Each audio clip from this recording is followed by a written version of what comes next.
Недельная глава Азину, урок 6. В этой главе мы читаем, как Моисей говорит народу непокорному Богу, что если они не придут к тшуве, но будут намеренно и дерзко отвращаться от источника жизни, они потеряют доступ к свету этого опыта, как сказано, ибо у тебя источник жизни, во свете твоем мы видим свет. Псалом 35:10. Моисей напоминает поколению отступников о высочайшем призвании Израиля, проповеди единобожия среди народов.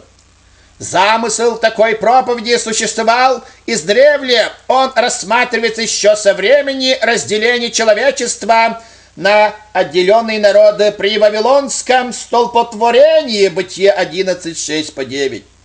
В главе Второзаконие 32:8 говорится, что цель Бога через Израиля распространить веру монотеизма по всему миру, Исайя 66:19. И вот появление Мессии Иешуа на планету нашу Земля сказано, что Он пришел для того, чтобы дать нам свет и разум, дабы мы познали единого истинного Бога и наследовали рай.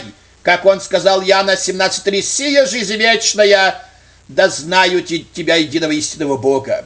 И вот Он пришел для того, чтобы дать нам свет и разум, дабы познали этого истинного Бога, говорит Иоанн, 1 Иоанна 5:20. Также пророк Мухаммед пришел для этой работы, и таким образом иудаизм породил дочь христианства и сына ислам, который на нашей планете Земля продолжает вместе с отцом и матерью Израилем учить и проповедовать всем народам веру монотеизма единобожия.